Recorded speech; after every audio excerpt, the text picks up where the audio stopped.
like realism mixed with fantasy, mixed with weight. And so I knew before you came in that we were going to have something special. I had no idea we were going to go into such big masses. And people often say in my class, wow, Don, you're doing these giant heads. We go big, we go for the creatures. Everybody, hey, welcome. I want to welcome you all to the D3 studio. We're here on a Saturday, and we just wrapped our class yesterday, but we had a few little extra details and some fun stuff. And I want to introduce you to my friend Jacqueline. Hello. And may I give this to you, or may I hold that for you? Everybody, I want you to know where you can reach Jacqueline. There's her information. And once again, I'm so proud and I'm so excited to introduce her. And I want to start by telling you a little bit about where we started with her. Heidi Klum had just worn like a worm outfit, and I think it was in the psyche of the culture everywhere, if you agree with that. And once again, I don't know if that was her inspiration, but she did these drawings. I'm going to have you hold that one. This one caught me first because of the large masses. And I thought, well, I'm going to be able to talk to her about masses and weight. Weight in sculptures is hard to teach folks because they kind of have to have some sense of weight and then to be able to communicate that. You did a great job. I'm going to actually quiet down a little bit. I just want you to see the profile here. When I look at this to me strikes me as realism, and I just love that. I want you to tell me a little bit about some of the things we discussed about your inspiration. And in doing that, of course we have our drawings. I do want to hold this one up before we go into the board. I want you to take a look at this, everybody. You don't have to know how to draw. She does know how to draw, so she was able to prepare like this. And once again, conceptualizing before she even got to the class, a little preparation. And once again, look how the drawing was the tone piece, it was the start, and this is the final. Love it, love it. Anyway, so let me put that to the side. So I want to ask you a few questions here. Yep. Oh. So not only prepared, but came in with enough pictures to build a reference board. And he looks like me. That's Patty Losty. Patty Losty. Yeah. Just tell me a little bit about him. So he's the most famous pint man in Ireland. Come on. He's famous for drinking about 30 pints a day, apparently. And so this piece is basically called the slug. And in Ireland, it's slang for a man who basically lives in the pub, a slug in the pub. And I wanted to try to join those two things together, a big slug and an Irishman. So. And you did it, Let me drop this for a second. Here he is, a man who's definitely had some alcohol in his life. Everybody, I'm going to pause for just one moment. You stay right there. I'm going to turn off the air conditioner. I want you to be able to hear what we're talking about. And we're going to hit that. And that's all. Bear with me, folks. Okay. And there we go. Well,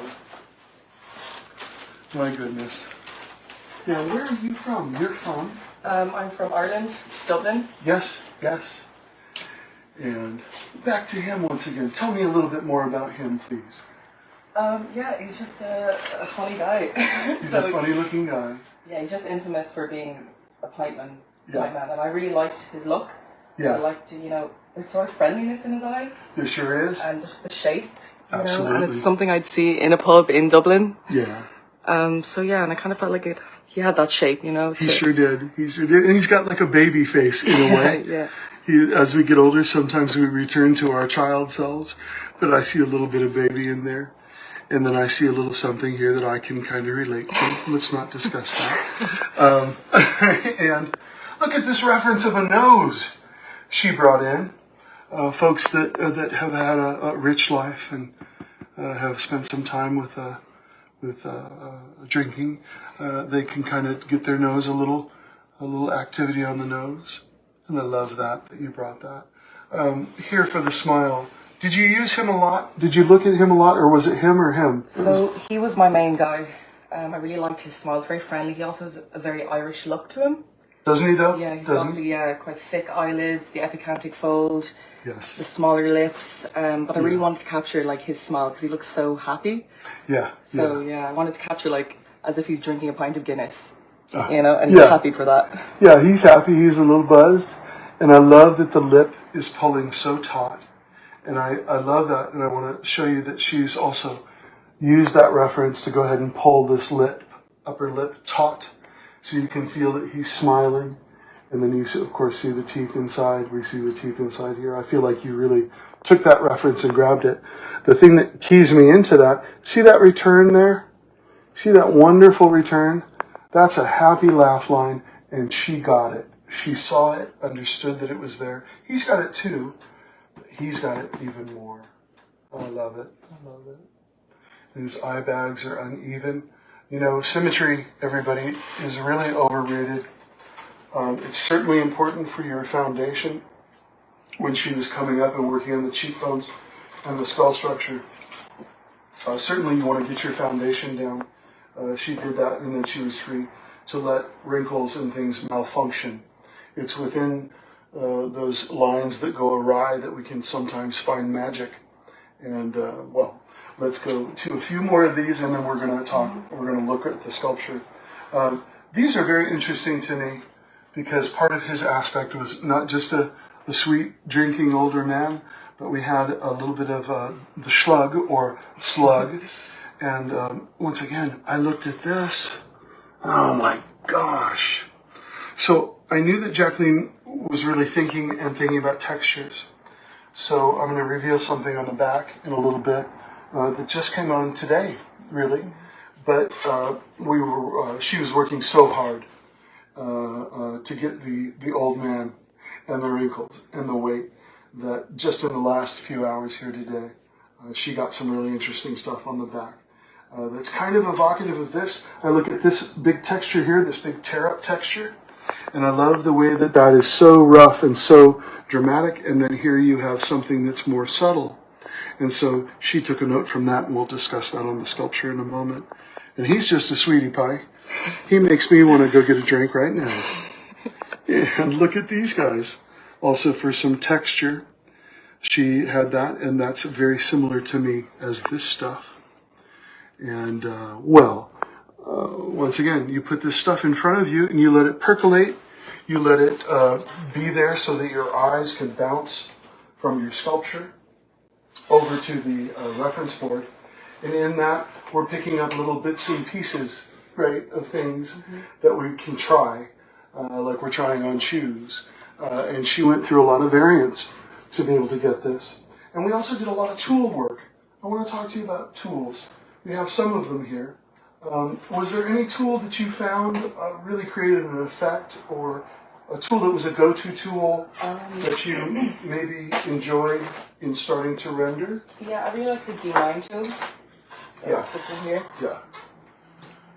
Good to show that, yeah. I want you to show them that too, if you can bring that up. That's a hard one to see, but it's the same shape, more or less, but shrunken down.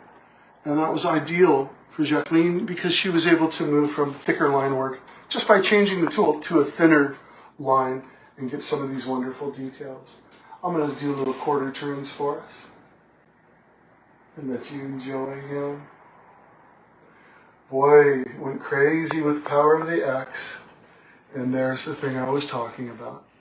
This just kind of came on today, and this is more in keeping with some of the references that deal with the slugs. And so here's a little detail in the back.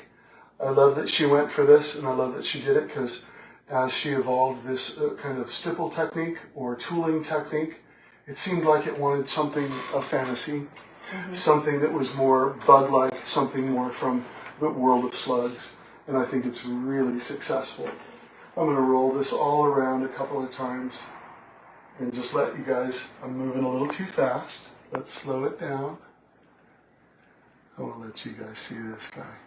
And note that as I turn it this way, Well, I want you to mold it. I want you to paint it. I want you to. Yeah, he's so excited. And once again, this kind of thing, because she went for the softer kind of detail in here, and then she went for heavy detail here. She has the opportunity, if molded, and if she runs a copy or several copies, she has paint opportunities here so that you jump from one form of typography to another form of detail. And this implies, for me, a soft kind of underbelly, okay? And, also, I love the way you hung these things. She and I had conversations about this. And she was able to understand the weight of these things and kind of get compression through things. When she sculpted this, I couldn't be happier because that compression, how could anybody teaching something express that? You can't. And so, once again, the shapes and the compression, it doesn't make the head feel like it's falling in. It's just beautiful. It was so much fun to explore that part. Absolutely. Compression and the way the skin folds. Absolutely. Well, I'm boasting about you. I'm rambling. We're going to wrap it up, but also these guys just came on, the antennae, which is wonderful because he might sense a drink, in the back part of the room. He's like, I sense where's the Guinness? But he's beautiful. And as is our tradition, when we're finished with the sculpture, she's got a few more things to do, and she's going to post this on her social media. I want you to follow Jacqueline in her further adventures in sculpture. And as is our tradition, when we're done with the sculpture, you pull that out for the center line. I'm going to have you do it. I know that's corny. Go ahead and pull that out. And so the end of the sculpture and the end of the class comes when the student or the visiting artist takes out the center line. The center line piece is what kept her organized throughout. She always knew where she was on this sculpture because this was always fixed, and now that that's out, she didn't need it anymore. She's used the center line to control it. We do that also so that when cheekbone doesn't come out really far, you're able to keep calipering throughout the process and make sure that everything, once again, is kind of in the same realm. I love it. I love the crow's feet that communicates the happiness of the character. And, well, that profile, it just kills me because I can see a little compression up here. And once again, the compression here is gorgeous. I think you're still going to do a little bit of cleanup work on the ears. I think those are still going, but I think she's set the ears so what we see here in the front is just perfect. Anyways, wonderful, wonderful. And I gotta say, also the power of alcohol being used on the wet clay. It homogenized everything down just before we started our film here. And she came on with alcohol and it kind of homogenized and kind of softened things. And I love that. It's fun watching somebody do the alcohol because it kind of just, I don't know, it unifies everything. Brings it together, yeah. Everything kind of sucks in and it's just wonderful. Anyways, thank you so much. Thank you. This was a wonderful week, and we'll be watching you and seeing what you sculpt next. We can't wait to see with this imagination and this narrative. It's very exciting to see what you do next.